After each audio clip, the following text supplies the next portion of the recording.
¿Crees que la censura es necesaria? ¿Crees que se deberían censurar tus ideas? Conversamos sobre la libertad para censurar entre amigos.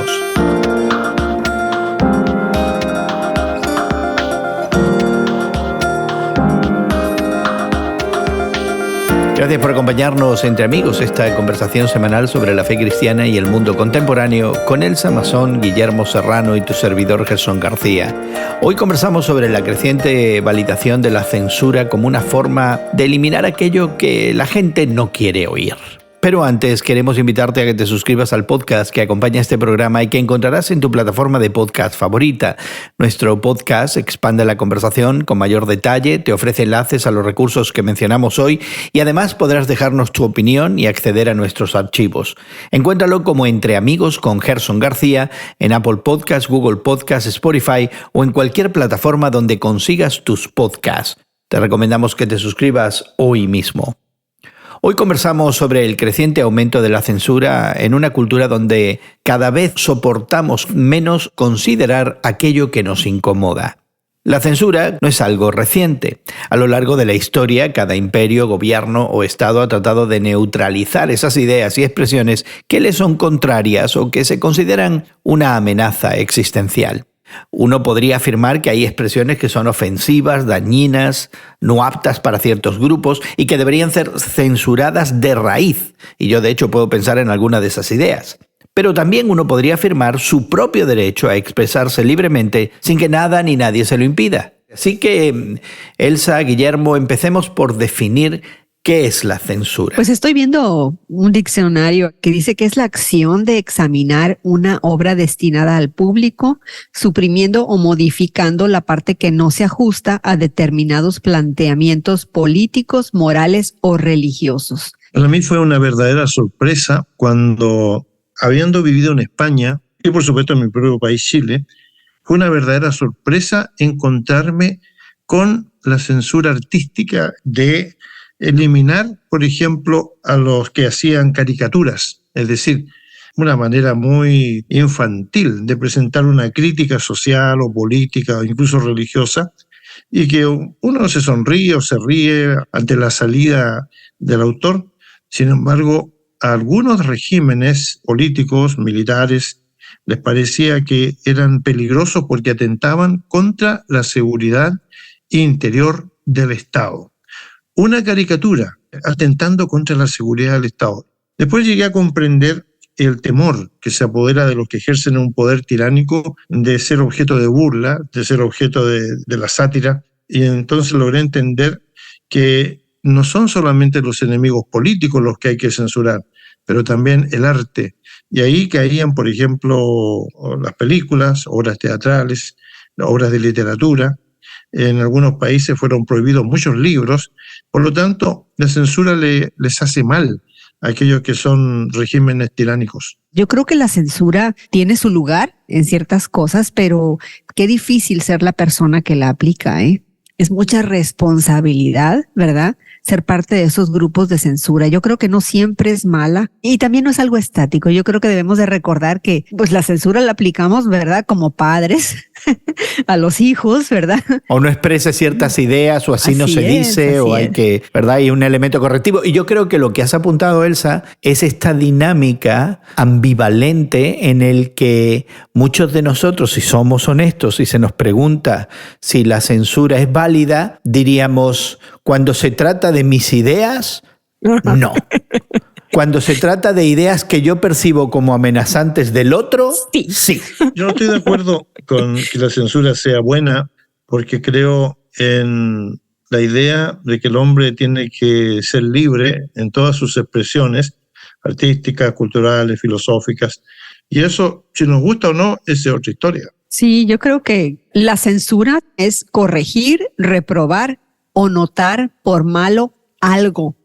Entonces sí, la palabra censura tiene connotaciones negativas. Pero movámonos al ámbito entonces de lo político, de lo religioso y a veces como en nuestra cultura occidental en América Latina, en Estados Unidos, quizás en algunos países de Europa, todavía está interactuando, Yo ¿no? lo que veo, si hablas del plano religioso, yo veo a un Jesús en las Escrituras, en el Nuevo Testamento, que rompió con la censura en su tiempo, con esa censura religiosa, avejantada, cerrada, ¿no? Y sin embargo, también es un Jesús que se amarraba o se ataba a las tradiciones del judaísmo en muchas áreas, es decir, la censura o autocensura se la aplicaba a sí mismo, siguiendo las ordenanzas que había aprendido en su experiencia de sus padres, siendo judíos sus padres, de manera de respetar algunas cuestiones culturales o costumbres que eran importantes en su momento.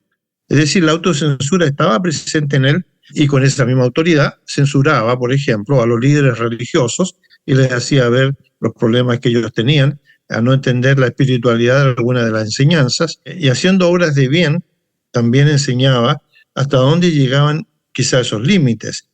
Por ejemplo, cuando él habla en su famoso discurso llamado el Sermón de la Montaña o el Sermón del Monte, las Bienaventuranzas, su enseñanza es positiva, ¿verdad? Son bienaventurados estos, son bienaventurados aquellos, son bienaventurados los que hacen o los que dicen o los que se guardan de ciertas cosas. Es decir, aquí hay un límite a las cosas que se pueden hacer positivamente.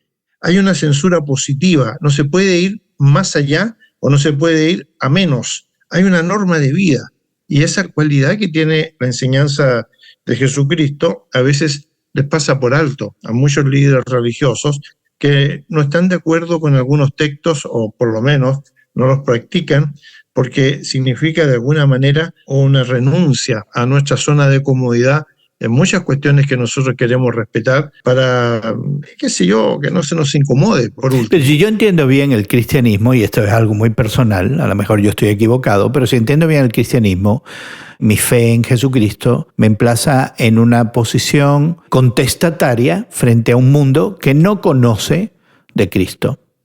Y entonces mi manera de ver las cosas, consistentemente, no ocasionalmente, pero consistentemente, van a tomar la forma de inconformidad, de contestación, de denuncia, de crítica, de protesta. Y mi fe, la mayoría de las veces, me va a emplazar en la posición contraria a la normativa moral de cualquier sociedad humana.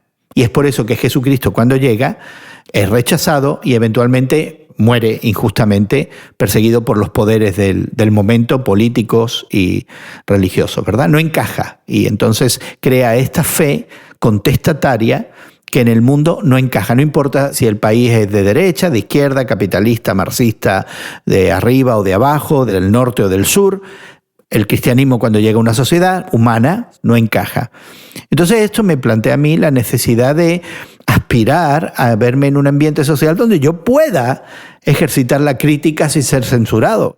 Pero ahora resulta que incluso en ambientes donde mis ideas se consideran, el populacho de la cultura de la cancelación también puede descalificar mis ideas. En otras palabras, estás diciendo que aquellos que son proponentes de la cultura de la cancelación se cancelen a sí mismos. No, o que no cancelen. Es decir, ¿dónde está la consistencia? Por eso que no cancelen es que se cancelen ellos mismos. Esto de las cancelaciones me sonó a mucho cantinfleo, una variación extraordinaria del lenguaje, que nos cancelemos, que se cancelen. Se lo debemos a la mexicana se lo debemos. Pero en realidad yo entiendo que en el cristianismo hay una manera quizá muy fácil, en un sentido, de la convivencia, cuando Jesucristo habló de una expresión o de dos expresiones muy sencillas. Dijo que nuestro sí sea sí y que nuestro no sea no.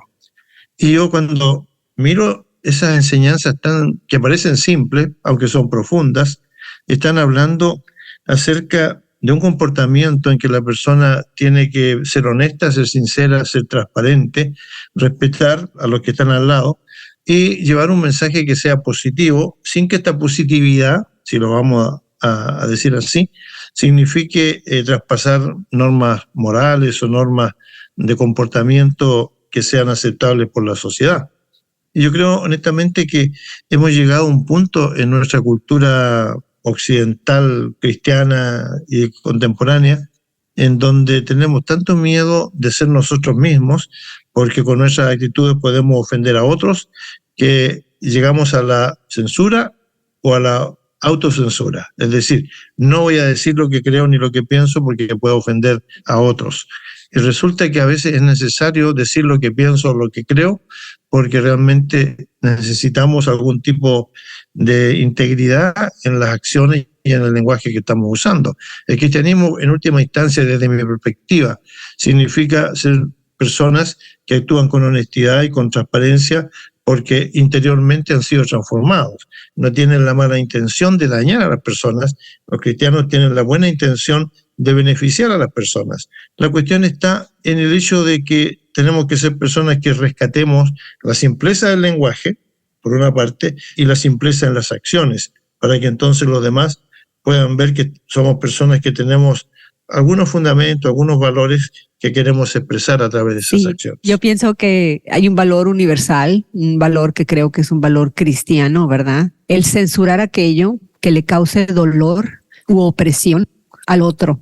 Y eso yo creo que es un valor universal, donde se debe aplicar la censura de esos individuos o grupos de poder cuyas intenciones o sus razones de ser son el oprimir a individuos y grupos que no piensan o que no se ven o que no dicen lo que va de acuerdo con ellos mismos. Yo creo que debe haber una censura que es universal, que es cristiana, para no permitir que estos grupos o individuos causen la opresión, el dolor, la eliminación, ¿verdad?, de aquellos que no son como ellos. Yo creo que ahí sí. Desde el punto de vista de Dios, las personas son más importantes que las cosas materiales, obviamente, pero también que las ideologías, que no dejan de ser cosas.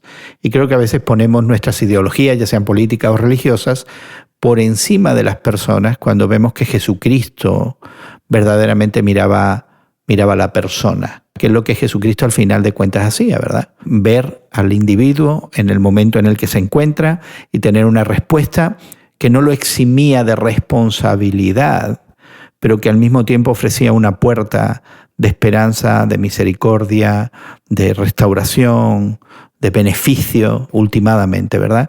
Así que creo que quizás parte de toda esta conversación es menos énfasis en la censura o no, en la cancelación o no de ideas, de ideologías, y más énfasis en la persona, en caminar esa milla en los zapatos, como se suele decir, ¿no?, de esta persona. Claro, ¿no? que sí, y recordemos que el énfasis en la persona, como lo veo yo en el Nuevo Testamento, principalmente la famosa parábola del buen samaritano, ¿no? Porque rescata a alguien que no es como él. Incluso él es rechazado, y sin embargo vemos a este samaritano que se acerca a la persona desposeída, al herido, que parece ser un judío. Yo creo que se nos olvida hacer eso. Y es fácil ser cristianos con aquellos que son iguales a nosotros. Debemos de recordar que también el Señor nos pide, ¿verdad?, que demos ese paso extra, que este ser humano puesto en el centro, no solamente el ser humano que es igual a mí, tiene que ser un ser humano universal, de cualquier estatus social, de cualquier raza, de cualquier etnia, de cualquier nivel de educación. Pues ahí lo tienes, y queremos invitarte a que explores más de cómo ves la censura. ¿La favoreces en algún momento? Continúa conversando con nosotros, y la mejor manera de hacerlo es suscribiéndote al podcast que acompaña este programa. En Spotify encontrarás enlaces a los artículos que hemos mencionado en nuestra conversación hoy. Además, podrás dejar tus comentarios y encontrar en nuestros archivos otros temas y conversaciones que también pudieran interesarte. Encuéntranos como Entre Amigos con Gerson García en Spotify, Apple Podcasts, Google Podcasts o en cualquiera de tus plataformas de podcast favoritas. Agradecemos a nuestros equipos técnicos en México, Brasil y Estados Unidos su trabajo para que esta conversación llegue hasta ti. También nuestra gratitud asimismo para Elsa y Guillermo por darnos de su tiempo. Y tu amigo Gerson García se despide de ti hasta otro momento en el que nos unamos a conversar entre amigos.